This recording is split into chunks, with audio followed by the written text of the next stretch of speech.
Welcome to the following presentation of the National Football League from CBS Sports, home of Super Bowl 35.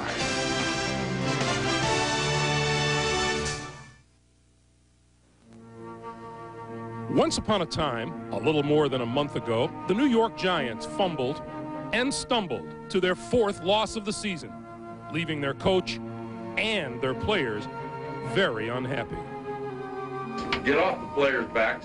I'm responsible for the whole thing. I'm raising the stakes right now. This team is going to the playoffs. Since men have found their strut, celebrating 4 straight wins and showering their coach with praise. One more win today, and the Giants can point to home field advantage throughout the playoffs. Welcome to the beginning of the end of the regular season. The Jacksonville Jaguars and the New York Giants will wrap their year 2000 season here this afternoon at Giant Stadium. Welcome to the Meadowlands, everyone. Greg Gumbel along with Phil Simms. This is the 234th game of this NFL regular season, and it's a big one for the Giants, who can claim the home field throughout the playoffs. What do you think Jim Fossil has in mind? Well, Jim Fossil, the coach that made the guarantee 4 weeks ago, I think he's going to play it fast and loose. Be aggressive on offense, throw the football, be aggressive on defense, because he knows his players know this is a big game. They could be a little uptight, so if you come out fast, that'll get rid of those jitters. Well, we know what Tom Coughlin's going to do. He's going to fight you tooth and nail no matter what his record is. No, not Tom Coughlin. You know, we had a chance to talk to him last night, and I say, are you playing to ruin the Giants season? And Tom Coughlin looked me in the eye and says, absolutely not. We're playing this game for us, for self-respect, to go 8-8, not to be losers. That's why we're playing the game. Tom Coughlin says no matter what kind of season you've had, you win that last game, and it makes walking through the offices during the offseason a whole lot easier. Jaguars and the Giants on tap. We'll take a timeout and come back with the starting lineups and the opening kickoff right after this.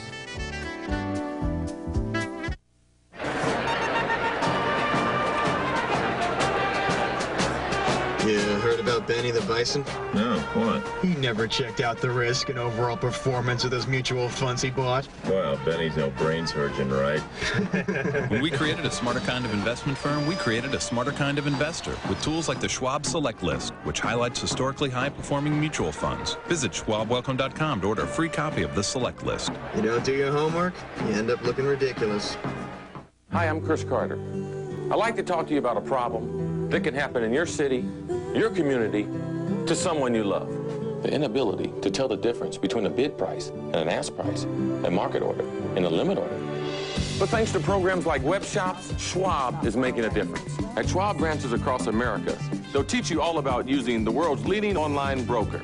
Last year, Schwab held over 10,000 web shops. To sign up for one or to attend our other workshops, call 1-800-9-SCHWAB.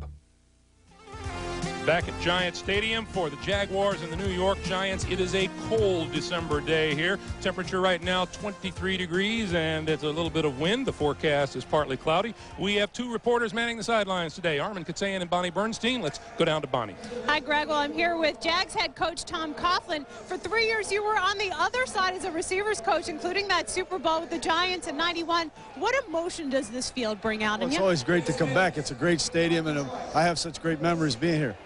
Coach, thanks. Armin? Okay, right here, Greg. I got Coach Fossil. Okay. Coach, on Thursday you told us about some warning bells. What were your last words of warning to the team?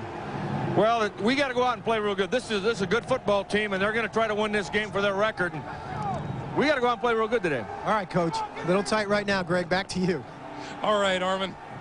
The Jacksonville Jaguars have won the toss, and they will have the first opportunity to go on offense. You know, you said, Phil, that you expected this to be a playoff-like atmosphere. I can feel it. Came out. Yeah, Greg, you could hear it with the crowd, the way they booed the Jacksonville Jaguars when they came out, and just a cheer when the Giants stuck their heads out of the tunnel. So the fans, just like everybody else, and we know this is a tremendously big game for the New York Giants. Jaguars have not missed the postseason since their initial NFL season of 1995. An unusual position for them. They come into this game 7-8, and it's very important for Tom Coughlin to finish at 500. Well, it is, and just, you know, you say that they've been in the playoffs so many straight years. Keenan McCardell told us last night it'll probably hit them next week. You lay on the couch, you watch all the other teams in the playoffs, and you realize you're really missing something special. Jared Holmes will do the kicking off for the New York Giants.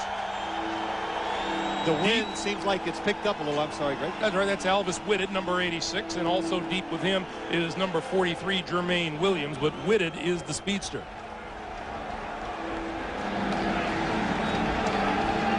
Pretty nice day for a December. Not bad. You know your December is at Giant Stadium. Yes, I do. And it's I think both teams have to be happy that the weather in the field is not going to be a big determining factor in the outcome.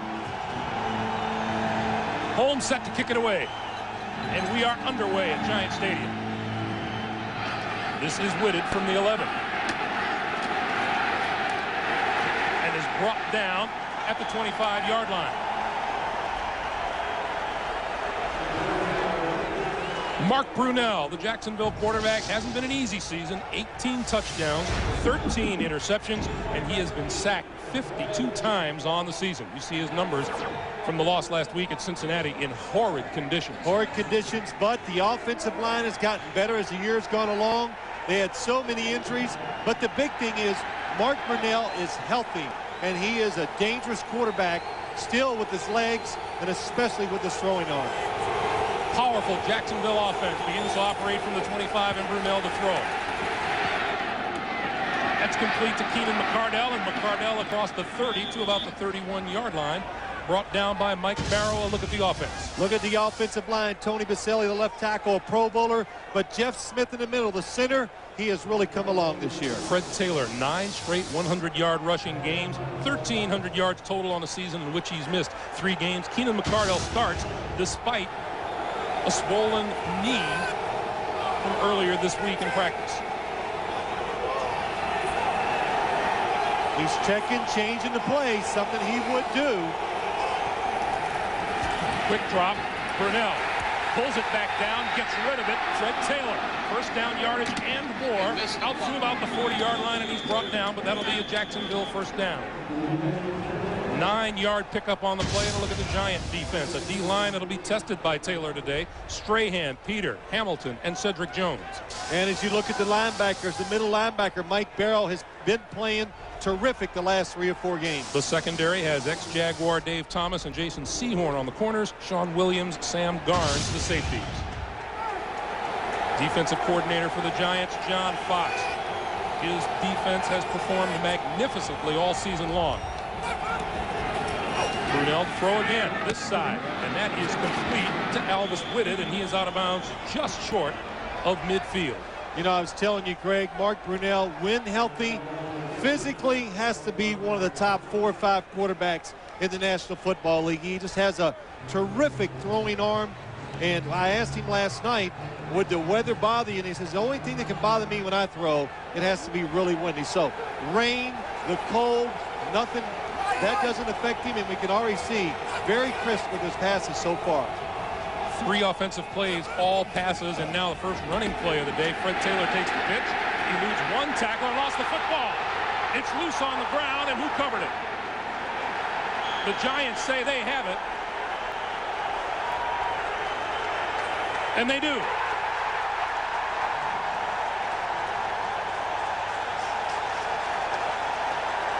Well, the one thing that happens to teams that come from warm weather to cold climates like this one is handling the football, especially for receivers and running backs. And Fred Taylor, when you get hit, the football is harder because of the cold weather. It pops out of your grasp easier, and that time Fred Taylor lets you get away from him. Jesse Armstead forced the fumble. Sean Williams came up with it. How good do the Giants feel that the man that they felt derided their abilities during the week, Fred Taylor, coughed it up.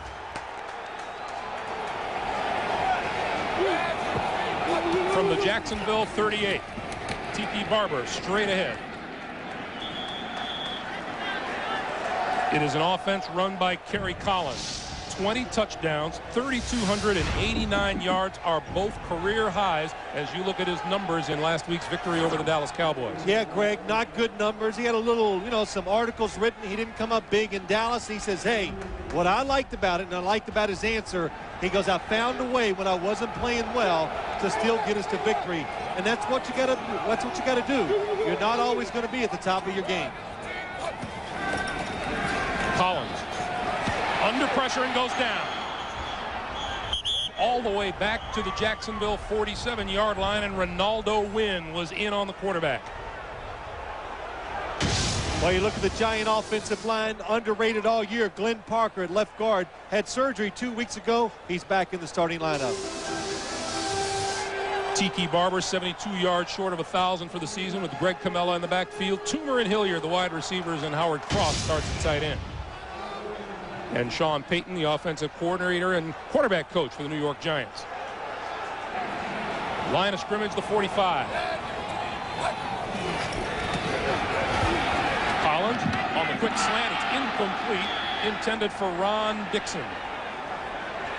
Fernando Bryant was covering on the play.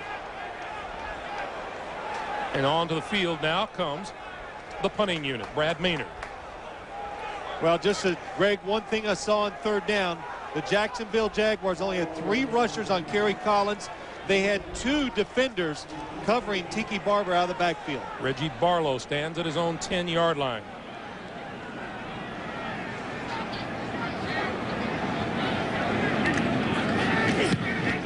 Maynard lofts it high. Barlow, fair catch signal, and makes the catch at about the 17.5-yard line. 28-yard punt. Giants fail to convert on the turnover, and we're scoreless in the first. 11:23 to play here in a scoreless first quarter thus far, and the Jaguars with their second possession. There is Fred Taylor, who coughed up the football on his first and only carry of the day so far. He gets another chance here, and down he goes. Reserve running back Joe Montgomery was Fred Taylor in the Giants practices this week, and he almost took a beating if they were in pads. Michael Strahan gets away from the block of Todd Fordham, gets in the backfield, and this Giant defense is tough to run the football against. Michael Strahan makes a big play. A lot of emotion so far shown by the New York Giants defense. The Giant defense has allowed one 100-yard rusher this season. Eddie George tallied 125 yards. Brunell has time over the middle. Incomplete. In and out of the hands of Keenan McCardell, laying sprawling at the 40-yard line. Well, the one thing, running the football against the Giants, they're extremely unnoticed and underrated with their defensive line. But I think if you want to score points, move the football, you do that. You throw it down the field, and especially to the inside. The Giants are not going to let their corners get one-on-one with Jimmy Smith and Keenan McCardell. They want Jacksonville to throw it in the middle. 3rd and 12, and Brunell will operate from the shotgun, standing at his own 10-yard line.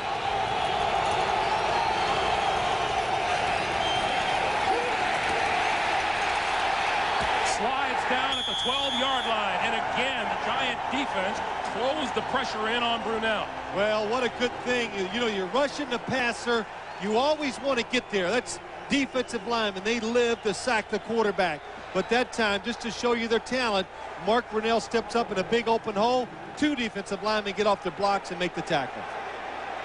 Tiki Barber counting teammates just past the midfield stripe. Giants figure to get good field position once again off the Brian Barker punt. High snap, he comes down with it and gets a wobbly kick away, and it takes a Giant bounce, rolling out of bounds at about the 37 or 38-yard line. 24-yard punt by Barker, and once again the Giants in good position. You can tell from the look on Tom Coughlin's face. The NFL on CBS is sponsored by Southwest Airlines, proud sponsor of the NFL and official airline of the Super Bowl. American Express. With private payments from American Express, you can shop securely online. And by Honda, a winning lineup of cars, sport utility vehicles, and minivans. First Giant drive began at the Jacksonville 38-yard line. This one begins at the 37, and the Giants cannot afford to squander too many opportunities. Collins, with time, throws and complete to about the 35-yard line is the fullback Greg Camella. Let's take a look at the Jacksonville defensive lineup. It's recorded 21 sacks in the last 5 games. Up front, Wynn, Walker, Seth Payne, Tony Brackens leads the way with 8 sacks. And you look at the linebackers, Kevin Hardy's good. Brant Boyer, the outside linebacker, has really been a surprise. Fernando Bryant and Aaron Beasley are the cornerbacks. Mike Logan, Donovan Darius, the safeties. Greg, I'm watching. You see Dom Capers. I'm watching the players. The field looks like it's frozen and a lot of slipping going on. Tiki Barber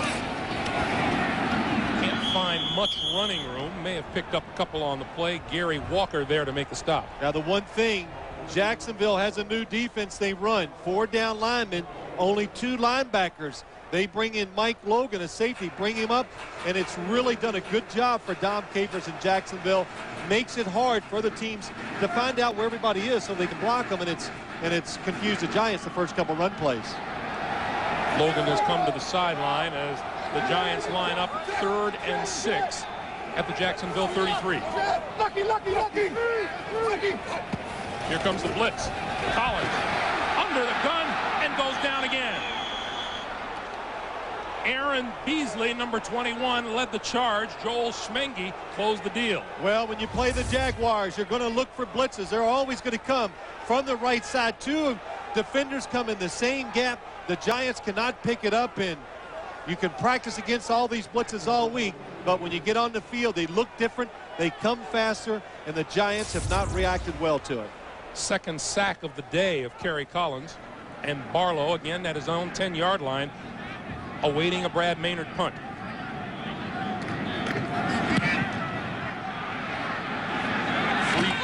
Fair catch called for, and he slides to a stop at the 19-yard line. And a pretty good collision.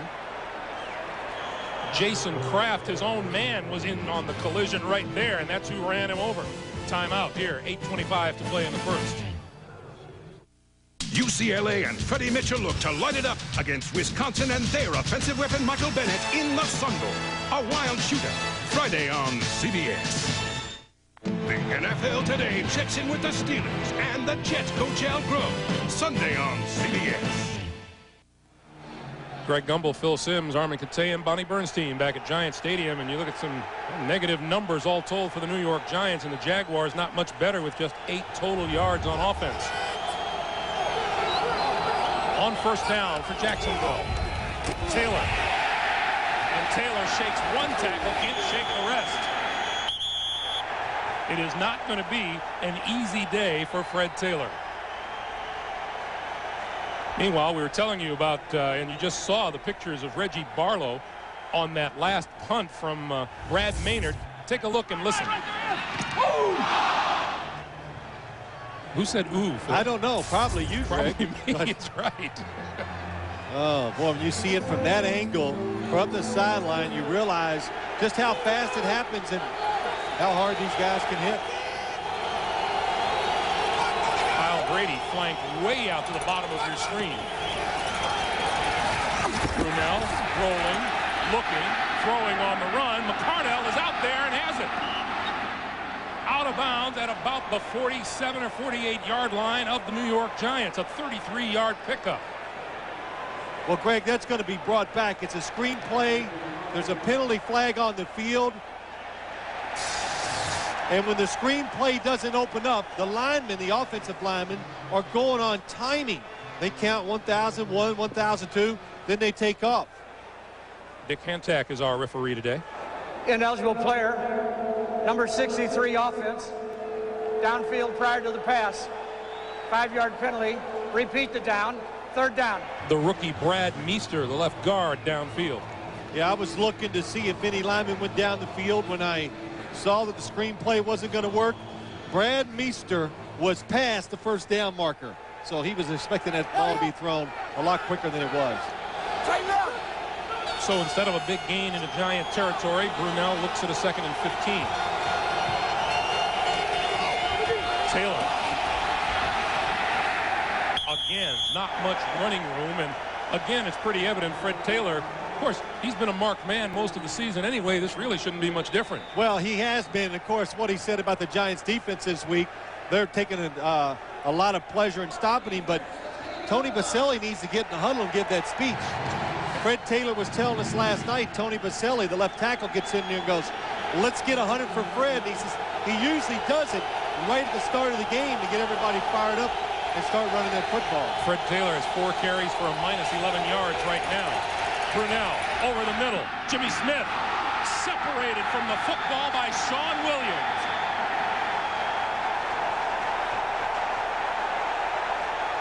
And Jimmy Smith is hurt. Watch it down the field. Mark Brunell has to look for the open receiver too long. Look at Sean Williams. He was measuring him for about 5 yards. He was looking right at him for the hit. And Jimmy Smith goes for the catch. Can't protect himself. Look at Sean Williams. You see him coming all the way across the field. Big hit. And Jimmy Smith is still down at about the 42-yard line. Well, Sean Williams, I'll tell you after this commercial about Sean Williams. The NFL on CBS is sponsored by 1010-220. For great long-distance rates anywhere in America and around the world, dial 1010-220. And by Blockbuster, bringing entertainment home. Welcome back to Giant Stadium. There's Jimmy Smith on the sideline. He was helped off the field and has a seat now on the bench and is being looked at. And we'll get the latest news as soon as we can on him. Tiki Barber waits for the punt. Floats back, and a fair catch made at his own 42-yard line. A considerably better kick this time from Brian Barker, 39 yards. And remind you, Monday on CBS, gather the whole family and join Charlie Brown and the Peanuts gang for the holiday classic you love. What a way to kick off the night. A Charlie Brown Christmas Monday on CBS. Here's Jimmy Smith. Let's take another look at the hit. Sean Williams has a fumble recovery and this monster hit today. Big hit. Brunell had to look at the receiver for a long time. Sean Williams, a legal hit. He did not lead with his helmet. He didn't use it as a object to hit the offensive player. Under 6.5 to play. Tiki Barber, right side. Across the 45 to about the 47-yard line, where Joel Schminge makes the stop. A gain of 5, and it'll be 2nd and 5. Well, you know, the Giants came into this game today. We talked to Jim Fossil on Thursday. He thought, well, we might have to come into the game. We have to be aggressive throwing the ball early just so he could loosen his players up, loosen up Jacksonville's defense, and he really wants to get back to being a running team that can line up and just get some consistent, good runs, 4 and 5 yards. They have not done a good job of that the last few weeks. Barber again. No running room that way, and he goes down at about the 43-yard line. He lost ground on the play. Logan and Boyer making the stop, and it's a loss of 4. Yeah, I'm sorry, Greg. That's a good example of it that time. Tiki Barber wanted to take the run in. Just watch Jacksonville's defense. Too many guys in the backfield. Glenn Parker trying to recover from, knee surgery 2 weeks ago, getting pushed back there, and causes a loss for Tiki Barber. So now it's 3rd and 9, and both offenses definitely having problems moving the football here. 4 wide receivers for the Giants. Quick pass by Collins on the slant, and close to a first down is Amani Toomer. Let's see if he got it. Oh, great. He got a really good spot from the official that time. He is going to be way past the first down marker. Well, not way. Well, not way. When it's close, the length of the football is a lot. Well, it's past. Okay. It's a first down. Watch him on the outside. Amani Toomer going to come inside. Watch the throw by Kerry Collins. What a throw. Sticks it into his chest, and he gets the first down easily. How's that? Is that better? Fine. That's fine. 4.5 to play in the first quarter. First down, Giants. Little flea flicker. Collins, wide open receiver downfield, and he threw to the wrong man. He threw for Ike Hilliard, and Amani Toomer was way away from everybody else. Yes, you're right. Watch Amani Toomer. He's against Aaron Beasley. Nobody covers him. He's going to go down the field. Watch, nobody is there. Kerry Collins is taught to look down the middle first. Look at the receiver down at the bottom of the screen. That's why you heard the moan from the crowd. Everybody, hey, even the crowd can spot this open receiver. 2nd and 10.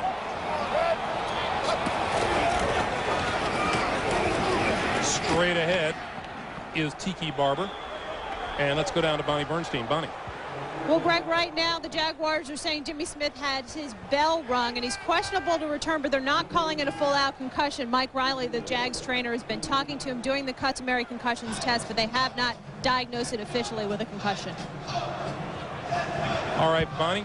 You know, going back to that flea flicker, Greg, what makes that work? Your offensive line. But Tiki Barber did a terrific fake, made 2 moves, stopped, turned around and pitched it back. That's why Amani Toomer was wide open. 3rd and 6, and here comes the blitz. Quick pass, incomplete. Pete Mitchell had it go right through his hands, and here's a late marker down in the backfield. I think that's going to be roughing the passer.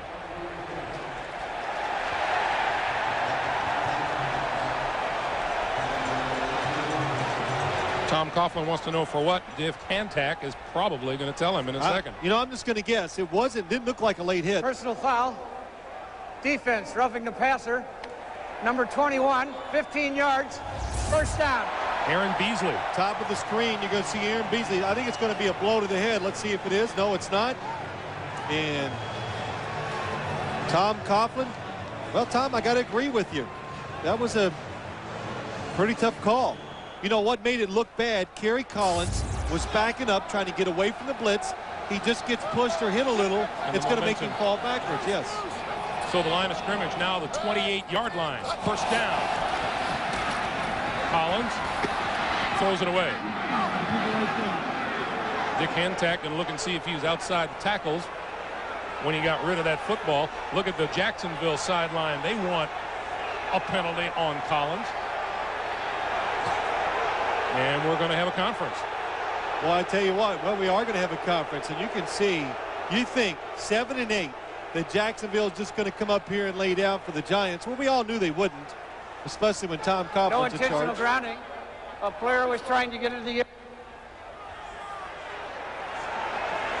I believe Dick Kantak was saying a player was trying to get into the area. Let's take a look. Well, watch what happens. You know, he makes the fake. He looks down the field. There's nobody open. So he just throws it over the head of the intended receiver. And, you know, that's a good no call. Ron Dane to the 26. Now the Giants, what they want to do, Jim Fossil, he wants to get ahead in this game. Of course, all coaches want to get ahead. But get ahead. Let Jacksonville know that we're here. We are going to hit and hit hard the whole game. And then we'll see if they want to play, but hard to get ahead. Interesting move by Jim Fossil. They played Sunday night. They have to play again Saturday on a short week. He gave his team 2 days off. Because at this time of the year, fresh players is the most important thing. He knew that. That's why they took the 2 days off. 3rd and 8. Collins pulls it down on the run. Throws. Complete to Tiki Barber, and he's close to a first down. Boy, nice play by Kerry Collins. And he gets the first down easily. Is that a good word, Greg? I just want to check with you. It's a great word. But watch Kerry Collins as he moves. Something he does, I think, very well. Kerry Collins has long arms, big hands. So when he runs out of the pocket, he can still whip the football. No restrictions of how hard he wants to throw it or where he throws it. Able to get a big first down. This is Ron Dane. And Dane cannot get up to speed before he makes contact. Larry Smith makes the stop after a 1-yard gain, and it'll be 2nd and 9.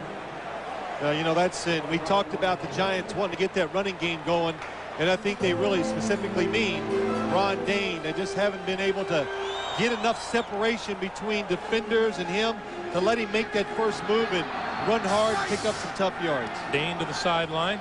Barber in the backfield. This is the 10th play of this drive.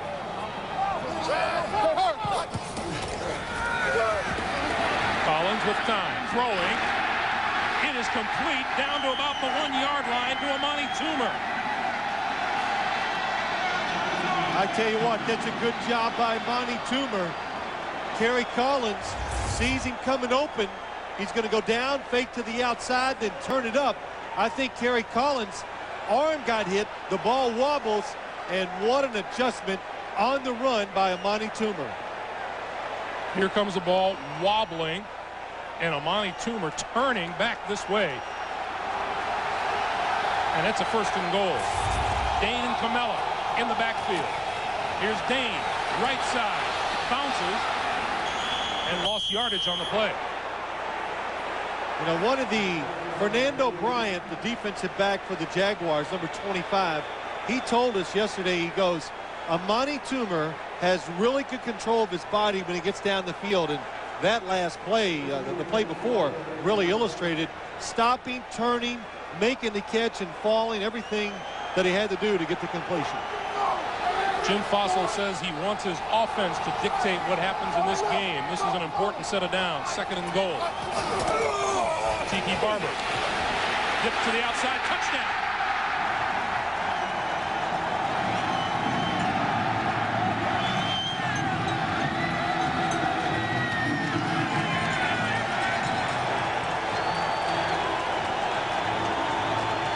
Well, you saw what Tiki Barber can give you. He just gives you the option. He's big enough to run with power. He has the speed to get outside. He made a little fake. He waited. The hole opens up, and he can explode through it and get the touchdown. Tiki Barber's 8th rushing touchdown on the season, and his 3rd straight game in which he has scored a TD. Brad Dalloiso for the extra point. And the Giants have grabbed that all-important lead. 45 seconds to play in the first quarter. Tiki Barber dancing inside to outside behind Glenn Parker for the touchdown.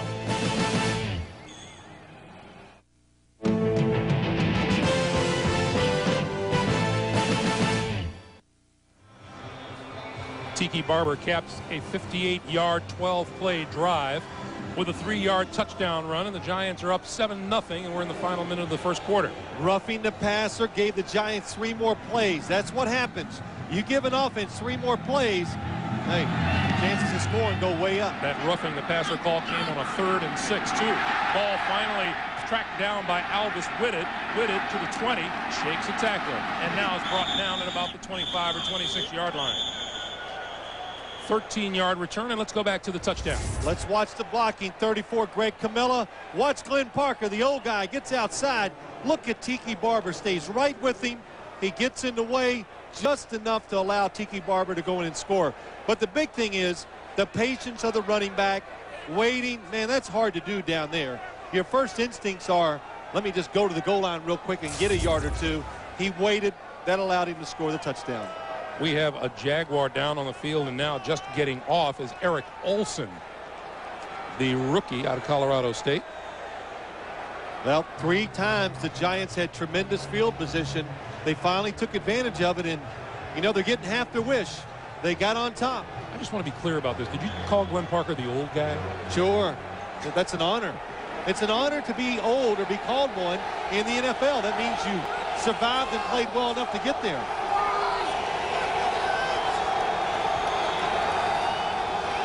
Jaguars operate from their own 26-yard line. Taylor, left side, moves out to the 30-yard line. Well, when in doubt, you're the Giants. Giants have just called timeout with 23 seconds left to play in the first quarter. Well, let's look at Jacksonville's first 3 possessions. Tough going. -5 and -1 the last 2. But they did a good thing that time. You want to get the ball moving? Greg, what do you do if you want to get the ball moving for Jacksonville's offense? Where do you hand it to Fred Taylor, and you run behind Tony Baselli? Man, I thought these were rhetorical questions. Okay. I'm sorry. I didn't know you wanted answers. But that is really what you do. Tony Baselli still coming off an ACL, the worst knee surgery he can have. There he is, number 71. 6 months back in the starting lineup at the start of the year, and back to the Pro Bowl. He didn't make it because of reputation. He made it because he's played very well. And Tom Coughlin said he's a warrior. There's no other way to describe him. He's just a warrior.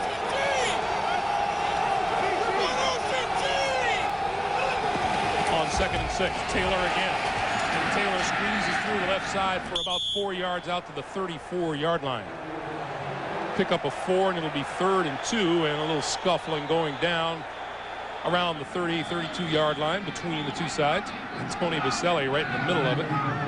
You know, no matter how cold it is, Tony Baselli will still be wearing those same sleeves or lack thereof. We've come to the end of the first quarter here at the Meadowlands. The Giants on a Tiki Barber touchdown run with a 7-0 lead on Jacksonville. We're back after this.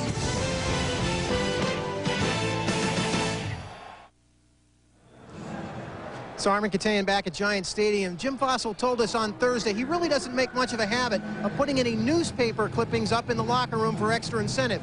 Well, it doesn't mean that you can't Xerox somebody's picture in their face and take some disparaging marks and put those remarks up on the board. He did this week as a little extra incentive, and Fred Taylor right now feeling the weight of those words. Greg? Yeah, Armin, Phil does that to us all the time. The Xeroxes and the disparaging remarks. Fred Taylor yet to get it going today. Brunell from the shotgun on 3rd and 2. Throws over the middle and complete to Kyle Brady for a first down at about the 44-yard line. And Kyle Brady, the tight end who comes into this game with 60 catches and almost 700 yards. And Tom Coughlin couldn't praise him enough last night. Oh, could he not? That's right. Watch Mark Brunell. Nice job by Kyle Brady. Lean into Sean Williams, turn, and you can see the velocity and the accuracy for Mark Brunell to get the first down. Only Jacksonville's 2nd first down of the day.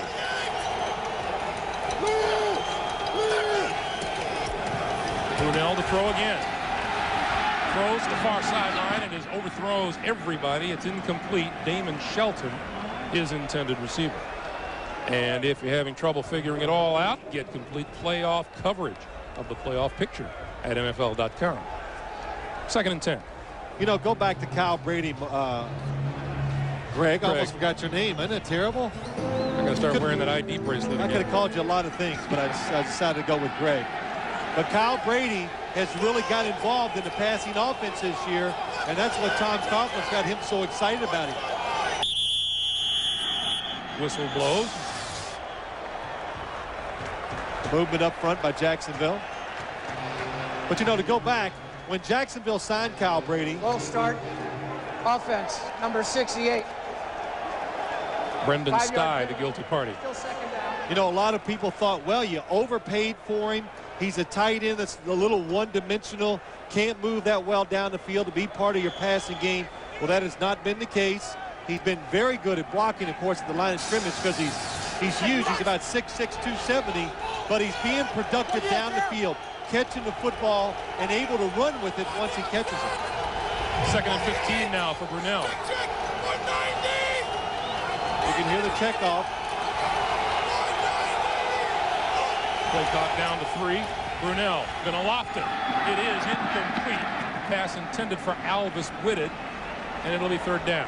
Now, you know, the crowd noise sometimes here in Giant Stadium can get very loud. And a lot of teams, when they go on the road, they say, let's just don't have audibles. Let's play it safe. Go with the play that's called. So what did Tom Coughlin say? You know, coach, it's going to be loud. Are you going to audible? We'll do everything. Absolutely, we're going to audible. So Tom Coughlin not going to let crowd noise disrupt what he wants to accomplish on offense. 3rd and 15.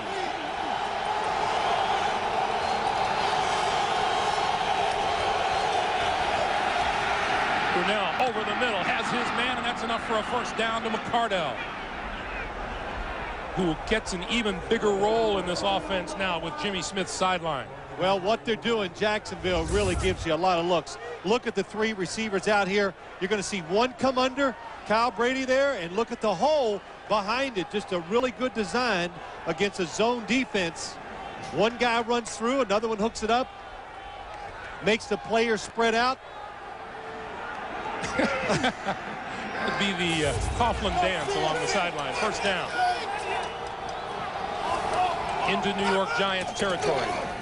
Taylor picks his way through, breaks tackles, breaks to the outside. He could be gone. To the 10, the 5, touchdown. Fred Taylor escapes the traffic at the line of scrimmage, breaks it to the outside, and goes 44 yards for the touchdown. That's why when you play this team, that's why they're so dangerous. You know, you got a quarterback, wide receivers. Look, he stopped at the line of scrimmage. But when he breaks it out, because the Giants are over pursuing, look, everybody gets caught inside, nobody on the outside, and Fred Taylor, one of the few running backs, when given a little bit of a head start, you are not going to catch him before the end zone. Giants being a little too aggressive, attacking the football.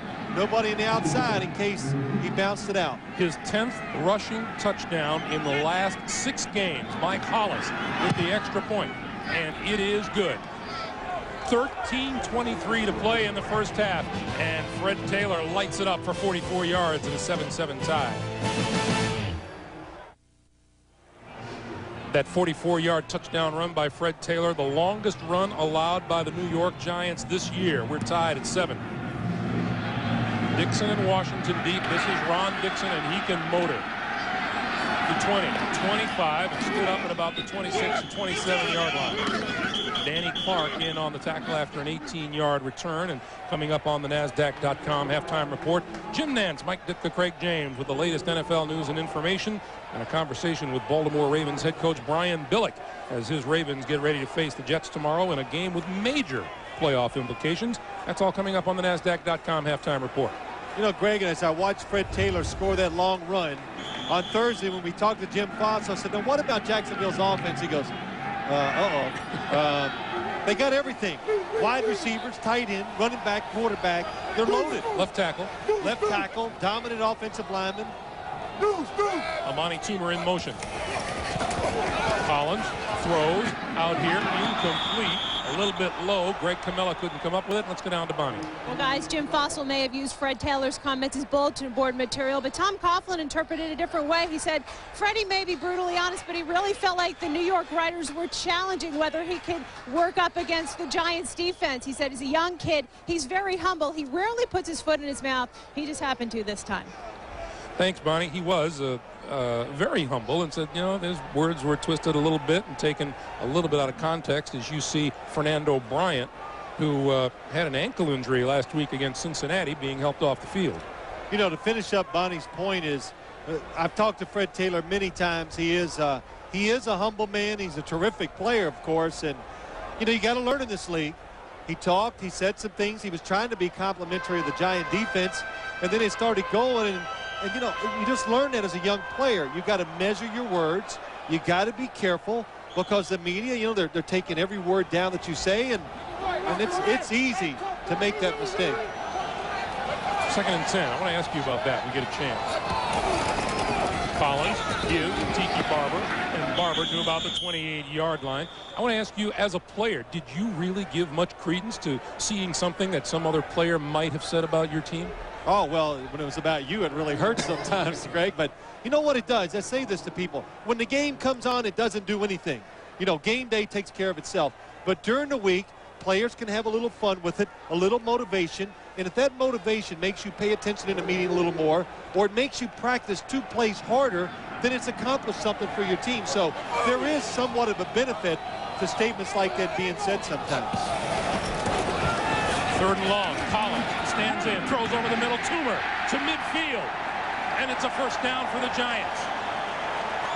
21 yards on the play. Boy, the one thing you can see if you're watching this game today, you see it on TV, these quarterbacks, a little wind and it's cold, can throw the football in the elements. Amani Toomer comes down the field. Nice move. Good job of keeping his body over the top of his feet so he doesn't slip on the hard turf. And Kerry Collins, look at that. Perfect spiral, anticipates the throw. Good completion. He was working on Jason Kraft, who was in for Fernando Bryant, who was helped off. Collins throws, batted back at him by Mike Logan. Now you see Mike Logan there, and you think, well, he's a defensive back.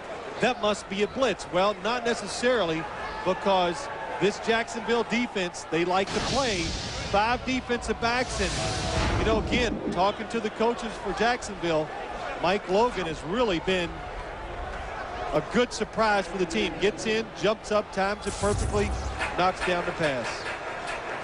2nd and 10 from midfield. Barber and Ron Dane in the backfield, and now Barber flanked to the top of your screen as a receiver. Collins throws, and that's complete to Dan Campbell. Campbell, a tight end, but lined up with Dane in the backfield. A pickup of 3 will make it 3rd and 7. There's Sean Payton. The other thing you watch when you're sitting there, watch the Giants, especially on 1st and 2nd down. They never just come up and get in a formation. There's always a lot of movement, a lot of shifting, and that causes problems for defenses. It makes them think in the game for Jacksonville, see the final formation, think what it is, and then react to it. That's their job today. 3rd and 7. Collins throws into traffic, and it's incomplete. Pass intended for Ike Hilliard, and Aaron Beasley got a hand in there to break it up. Well, you saw the movement of the Giant offense, and it did what it was supposed to do. Tiki Barber wide open in the flat. Kerry Collins kind of forcing it, trying to stick it in there. Should have taken Tiki Barber. He would have ran for the 1st down. Reggie Barlow back at his own 10-yard line for the Brad Maynard kick.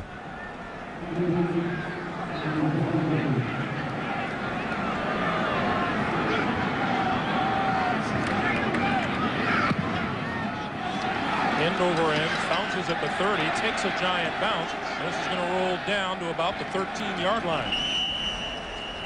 10:50 to play. 1st quarter, 33-yard kick. Jaguars back on offense. The NFL on CBS is sponsored by Dodge. Do not follow, do not conform. Be different. MSN. Everything you need to feel at home on the web, all in one place. And by Castaway. Directed by Robert Zemeckis, starring Tom Hanks. Now playing only in theaters. Happy holidays to you and yours from all of us at CBS Sports as we resume action here in the 2nd quarter. 10:50 to play. Field position has played a role for the Giants. They just haven't been able to capitalize, but they have held the advantage. And now Jacksonville starts from their own 13-yard line. Taylor wrapped up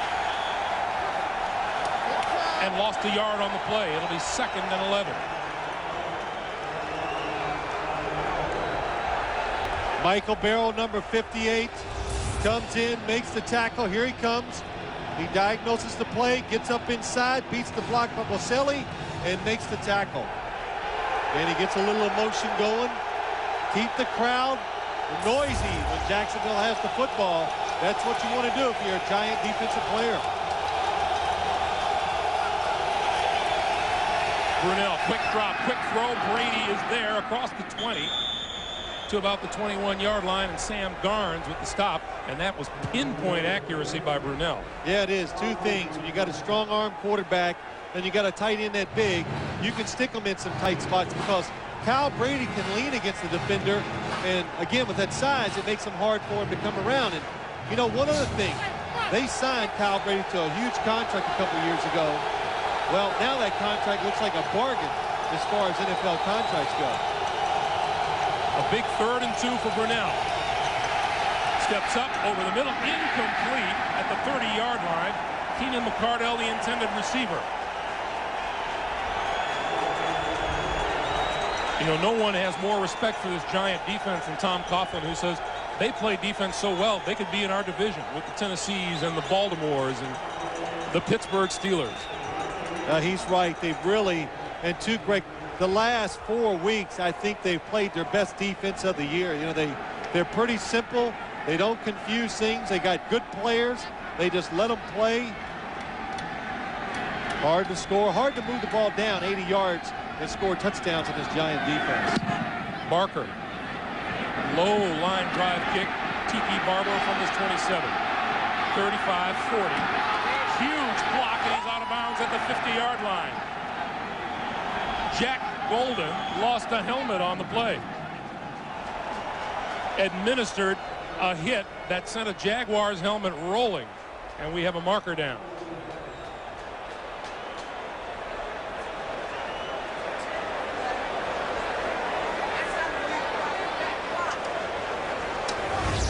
Well, Jack Golden, number 90, here comes to the right of the screen.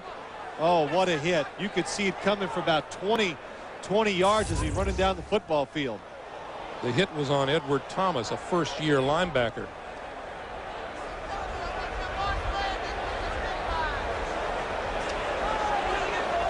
Holding during the punt.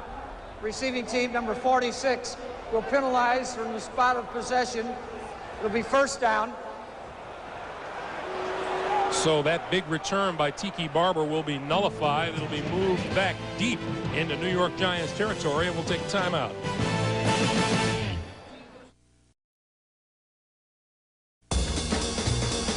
You're not going to make it far in the NFL playoffs if you don't go in there knowing that you got to show them something.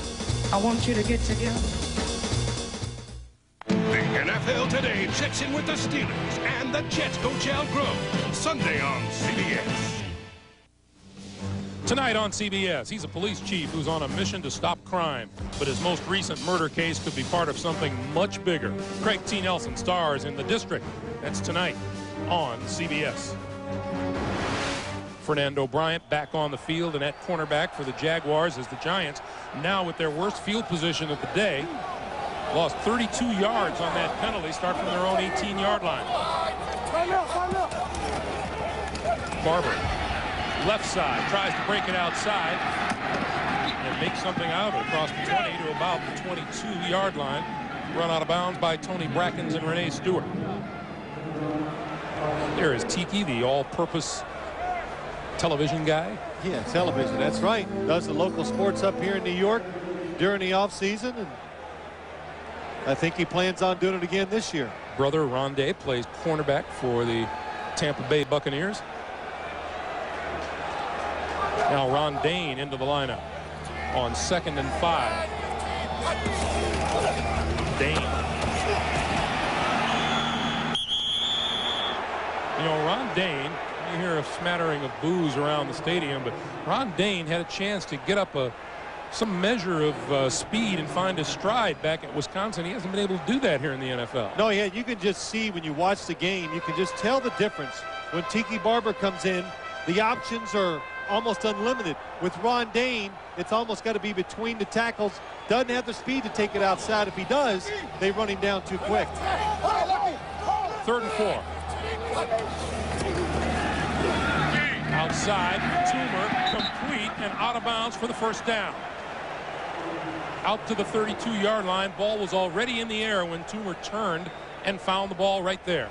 Yeah, quarterbacks nowadays in these 3-step drops, they're getting nervous because the corners see the quarterback take 3 steps. They know it's a short route. They go up there and try to make the play, but Jason Kraft that time covering him. The field is slick. It's frozen. He slipped. Amani Toomer made a nice catch. 4 catches, 56 yards already, and look at that shift by the Giants. Dane lone back. The fake to Dane. Screen, Camella. And Camella run down from behind and dropped at about the 26 or 27-yard line by Mike Logan. Well, there's Mike Logan again. He's playing like a linebacker, and when you put a defensive back in a linebacker position, well, just think about it. He's smaller and he's faster, and that time he's able to react to the screen play and tackle the runner for no gain. Well, the first thing I would think, too, is that, well, here's a guy who's smaller than your average linebacker. It's going to be a field day for some lineman somewhere. Yeah. But he finds holes in that defense. See, but what happens is Jacksonville moves around so much, linemen can't find that small guy to block him. Coming this way is Barber. Barber turns it up and out to about the 33-yard line. Now the field has no sun on it. If you look at it, it's completely in a shadow. It's cold, so this field is just going to get harder and slicker, and that time you can see Tiki Barber sliding. It's going to get really good if the ball comes down there, Phil. Well, watch this. Here he comes. You can see the cleats. Oh, you can see they're not even grab. Oh, and there it goes. So now Collins needs the 42-yard line for a first down. And we're under 6.5 to play in the first. Straight drop, throws. It is incomplete. Hilliard had it and dropped it. A little bit high, but definitely catchable. Well, sometimes the problem with Kerry Collins, he did it last week, and I've seen a couple today, Ike Hilliard coming across. Look, nobody picks him up. Nobody's covering him, but Kerry Collins just throws it a little too hard. If he throws it softer, Ike Hilliard's going to reach up and make that catch. Reggie Barlow, the deep man at the 25-yard line.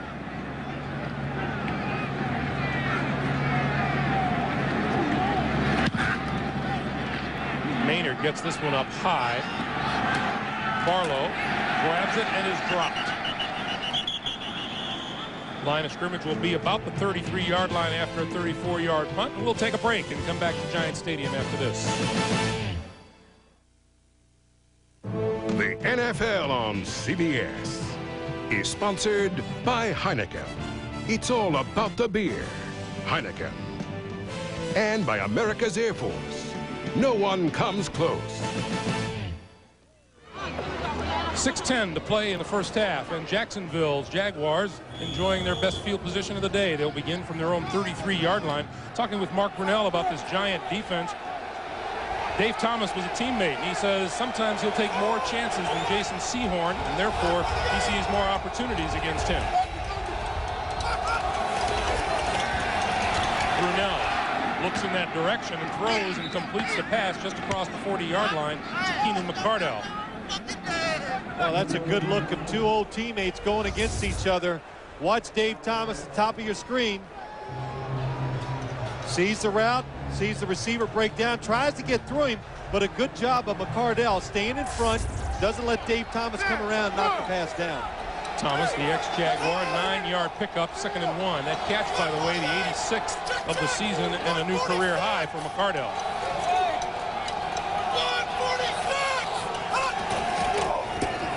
Taylor. Close to first down. There are the numbers for Keenan McCardell. 86 catches, a career high, and yet here's a guy whose future with the Jacksonville Jaguars is in doubt for no other reason than salary cap restrictions, Phil. Yeah, like a lot of good players, it's about money, and they drafted a #1 receiver this past year, R.J. Soward, and of course they're not going to get rid of Jimmy Smith. It's hard to pay 3 top-flight receivers, and you know we had a chance to talk to Keenan McCardell last night, and first thing I got to say is he can dress. He's a fine dresser. Beautiful suit on, had a nice mink coat, the whole thing, but he was reminiscent a little. He'd like to stay in Jacksonville, but I think he knows, and a lot of people know, that he's going to have to move on and continue his football career. 3rd and inches on the field. Incidentally, R.J. Soward not here today. He's been placed on the reserve non-football illness list and missed today's finale. 3rd and inches.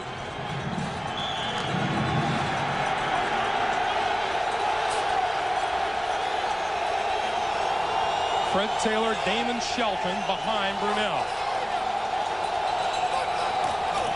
Taylor. I don't think he made it.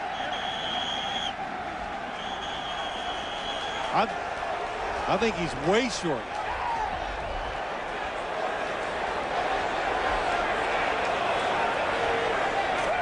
Well, Fred Taylor had a 44-yard touchdown burst in this game, but he's had 6 carries, 6 of his 10 carries for no yardage or negative yards.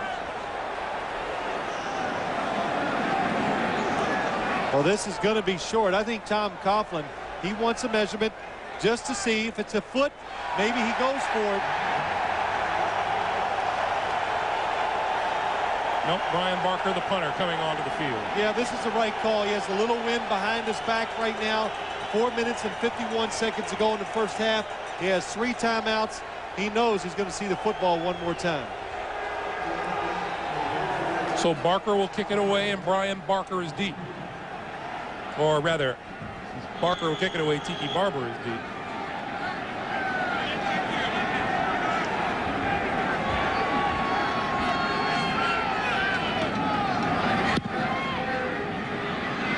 Better kick from Barker. Fair catch called for by Barber.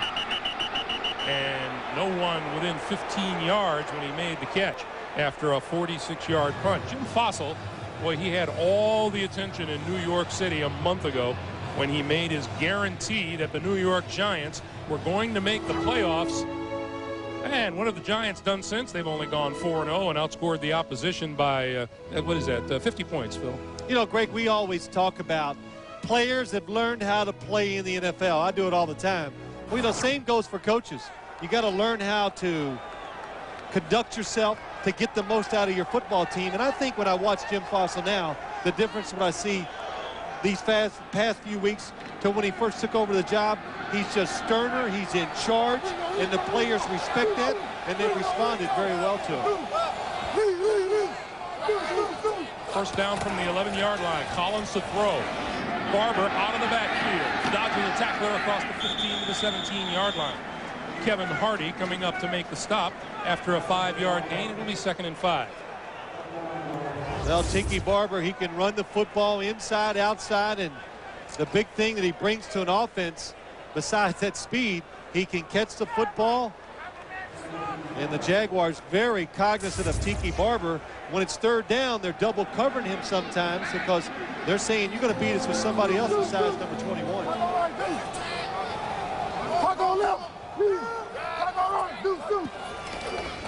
Barber again. Changes direction out to about the 19-yard line. Clock continues to move. 3:45 to play in the first half.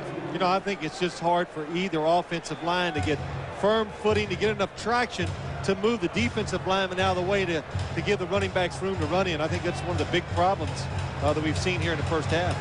Well, Kevin Hardy was talking about this New York Giants line. He says he doesn't think that it gets anywhere near the credit that it's deserved this year. Not many offensive linemen or lines do around the league, Greg. We're always focused on quarterbacks, receivers, guys who have the football in their hands. Collins on 3rd and 4. Throws. Hilliard across the 30. First down, Giants. 13-yard pickup on the day, and that time Collins was right on the money. Well, what happened that time is the formation, all the movement by the Giants allowed Ike Hilliard to be uncovered inside. They put the fullback outside, they put a wide receiver outside him, and all of a sudden you go, well, wait, there's a 3rd guy here in the middle of the field. Nobody on Ike Hilliard. Easy pass and completion for Kerry Collins.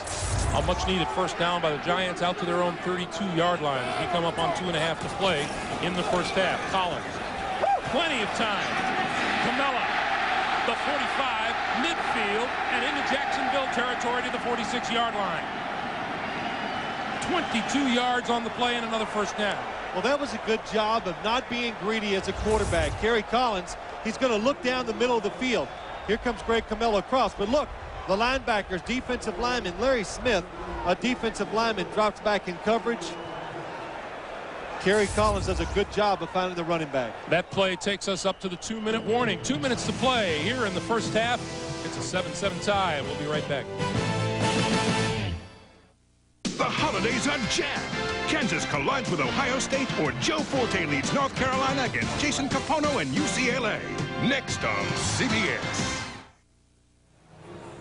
We started by telling you what a cold day it was here at Giant Stadium, and you know the quarterbacks always have those little pouches to keep their hands warm, but when they give Mr. Sims one of these to keep his hands warm in the booth, then you know it's a really chilly day. Oh, man, you hit me with it. I got the little warmies inside of it. Somebody came by, gave me some homemade cookies. You know what it is? You're jealous. You're jealous. That's all it is. Barber, right side, breaks it through. 35, 30-yard line, and another first down. 16-yard pickup for Tiki Barber. Well, Tiki Barber, the thing is, we've talked about he has the speed when he goes outside to make things happen, but when you can run this fast, you're allowed to get some power too. So he's running fast when he cuts it up the field. Watch when he cuts it up the field. Hard to stick your arm out and try to make a tackle against Tiki Barber. Phil, I would think it's important the Giants get on the scoreboard because Jacksonville has been registering some moral victories here. Barber slips as he approaches the line of scrimmage. This is the 5th time in 6 drives that the Giants have been in Jacksonville territory, but they only have 7 points to show for it. Well, Jacksonville's defense, it says a lot about them, Greg. They're trying to confuse the Giants, crowding the line of scrimmage, giving them a lot of different looks. Dom Capers, that's what he's known for.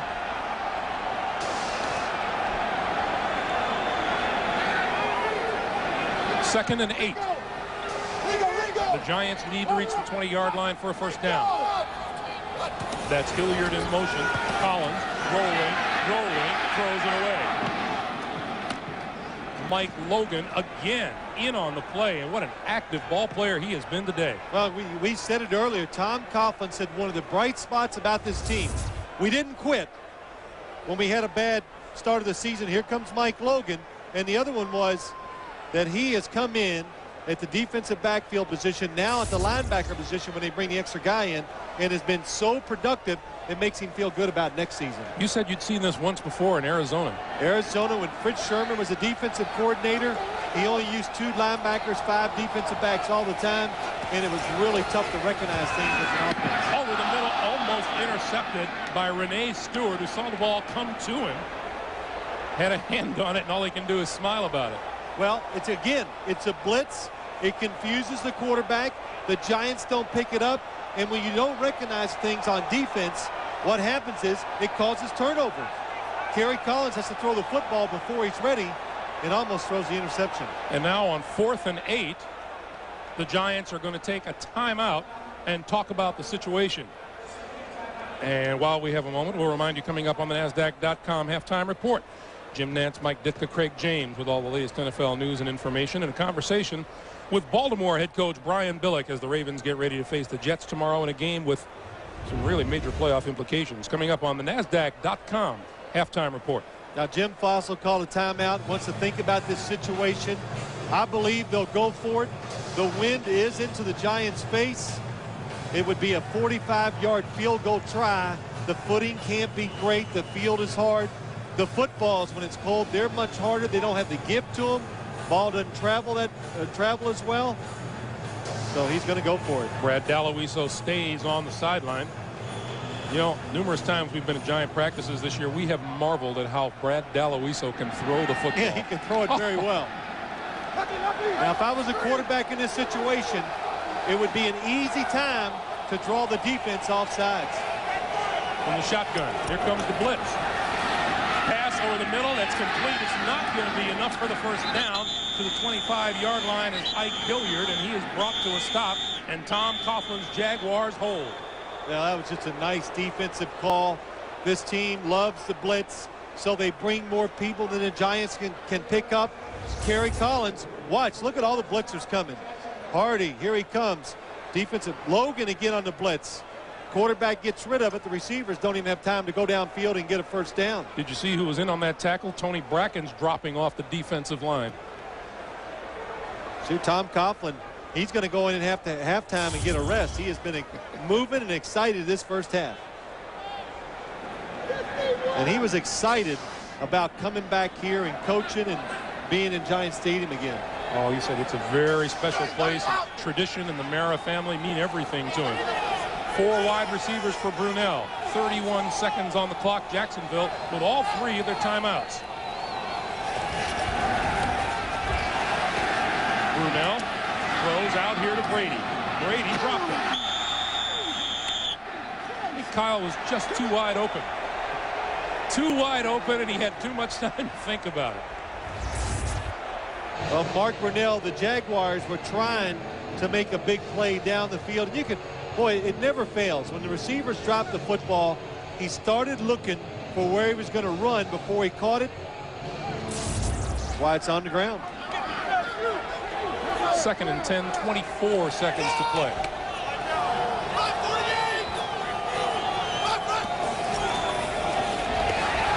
Barrow on the blitz. Brunell throws over the middle, incomplete.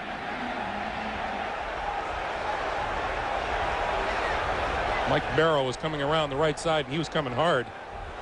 And Jacksonville taking an aggressive approach here in play call at the end of the first half, and now the Giants got him in position where at least they'll have to punt the football. If they don't pick up the 3rd down here, the Giants should call a timeout. Taylor. 3rd and 10. We give to Taylor. Taylor wrapped up at about the 28-yard line, falls forward to the 30. Wrapped up by Cedric Jones, and the Giants call a timeout. And that, in all probability, will be the last possession by the Jacksonville Jaguars this half. And for Fred Taylor, it's been a lot of chicken and feathers. The chicken has been a 44-yard touchdown run, but everything else has been pretty tough for the youngster. Well, you know, Greg, that's what makes him scary.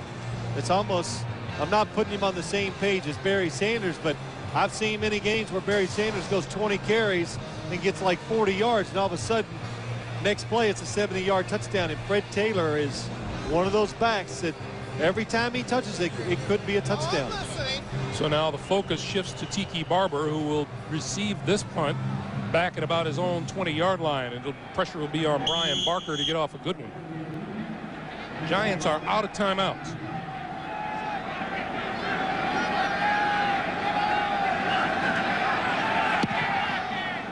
Barker gets a line drive kick away, and Barber lets it bounce, and it's going to roll inside the 15 to about the 13-yard line.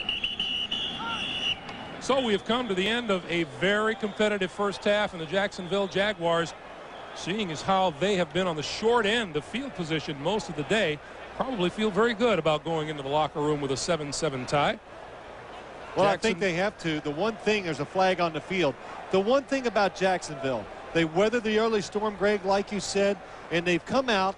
Really, the only thing they're playing for is, like Tom Coughlin said, 8-8 and self-respect. They've been physical, and they fought the Giants well. Let's go down to Armin Katayan. Armin. Coach, very good field possession, very few points. How do you get it turned around? Well, you know, we had the win in the first quarter there, and we didn't get the ball. It finally got in, but, you know, we got to do some other things. I'm coming after us a little bit on offense, and we're having to throw too many hot passes. We're going to have to solid some protections. All right, Coach. Greg? All right, Armin, our halftime score, the Jaguars 7 and the Giants 7. Coming up, we'll send you off to New York for the NASDAQ.com halftime report. Jim, Mike, and Craig getting you caught up on all the NFL news, and a visit with Baltimore coach Brian Billick. That comes your way after these messages from your local station. CBS Sports presentation of the NASDAQ.com halftime report is sponsored by NASDAQ.com, the information source for the serious investor. What a wonderful time to be in New York City. Welcome, everyone, to the NASDAQ.com halftime report. Jim Nance here, along with Mike Ditka and Craig James, and 7-7 our score at halftime. You'll look at Fred Taylor's first half performance, that 44-yard touchdown run. But outside of that, 10 carries for 3 yards for Taylor. What do you see so far, Mike? Well, right now what you see is a defensive struggle. You see both of the fronts of the Giants and the Jaguars are really dominating this football game. They said, hey, if you're going to beat us, you're going to have to throw the ball. We're not going to let you run the football. And 15 first down plays for the Giants right now as an example. 10 of those plays have been for 2 yards or less, which means now that the Giants are having to throw the ball. They're really behind the chain movement, and the offensive line is not doing the job that you said they would. Now, look right here. Kerry Collins is throwing off his back foot all the time. This is 10 yards on the drop. They're coming with some pressure off the nickel blitz there. The nickel back has come in. Look at the offensive linemen, how far back they are. Right now, the New York Giants are not playing with the intensity of a football team that's looking for home field advantage throughout the playoffs. They got to pick it up. They're not playing at the level. Craig, on that play right there, the ball has to come out of his hands a lot quicker. The inside linebacker's got to cover that back. There's no way. It's a hot read. It's a blitz read. Get rid of the ball. And every time that he plants his foot and throws it, he's on time. Good. He's 12 for 21, 111 yards, no touchdowns, no picks. Now, tomorrow is the final Sunday of the regular season and Judgment Day for those teams still looking to make the playoffs. The New York Jets fall into that category. A win at Baltimore, and they're in. But the Ravens also have plenty of incentive, including a shot at the AFC Central title if they win and Tennessee loses Monday night. Earlier, we spoke with Ravens head coach Brian Billick, and I asked him how much it would mean to his team to host a playoff game. Well, the good thing for us is we don't have to be preoccupied with it on Sunday. They're going to play on Monday. We don't have to be bored watching like some of the teams are. We can go out, take care of business. There's a lot at stake even for that for us in that regard in terms of going into the playoff with some momentum, some of the individual things, team goals that we have for ourselves, and then we can take care of and have a chance to sit back and watch and see the way it unfolds on Monday night. Ryan, your football team has almost had 2 seasons. You look at the beginning of the year, the offense went 20-plus quarters, can't score a touchdown. Now your defense is going for the 5th shutout to tie a record. I mean, this is kind of amazing. You're kind of an offensive coach. This had to bother you a little bit in the beginning. Well, anytime you don't have a certain level of productivity on either side of the ball as a head coach, it bothers you. The thing that buoyed us during that stint was the fact that we could identify and really see what our problems were offensively. We were moving the ball well. We just weren't finishing drives in the red zone. We could identify what that was about, and via practice and concentration, a few changes here and there, and get ourselves back on track, and that's where we sit now. Coach, what makes you so sure that you've got a Super Bowl team? I don't know that there's anybody's going to look at and say, you know what, this team is a dominant team. This team is one that even if you get to the championship game, it's an uphill task. We think we have as much capability as anybody, as do the other team. It's going to make for a fun tournament. Coach, there's a lot riding on this game for the Jets tomorrow as well, and there is still, though, that talk about a possible Raven shutout. What do you think the odds are you guys will shut them out? To think that we're going to shut out a team the caliber of the New York Jets would be ambitious at best. But that, because we have 4 shutouts, we get to talk about 5 shutouts. Hey, Brian, unless the Jets find a way to score 42 points on your team tomorrow, you'll set the all-time NFL record for fewest points allowed in a season, breaking the man to my left, Mike Ditka's record with the Chicago Bears back in 1986. Which defense was better, the 86 Bears or the 2000 Ravens? As well as our defense is doing, and they deserve all the credit that they get, and if they get the record, it's a great one to have. But unless we can parlay this into a championship run, I don't know that people are going to look at it in the same regard that they did the 85 Bears or maybe even the 86 Bears. But it's fun. Those are records there to be to break, and that's what we're going to try to do.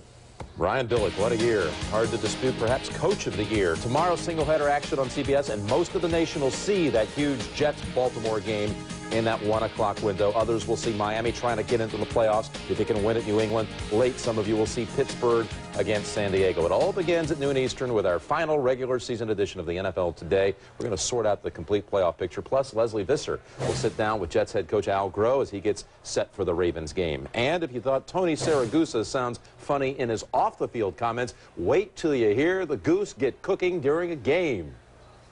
It's going to work today, boys. Might have to stay here another week or two. You got your sunblock on? Damn cameraman. I can't hold my gut in that long. Looking all svelte. Looking all svelte, 340 pounds. We'll have the goose tomorrow on the NFL Today at noon Eastern. Thanks for being with us on the NASDAQ.com Halftime Report. CBS Sports presentation of the NASDAQ.com Halftime Report is sponsored by NASDAQ.com, the information source for the serious investor.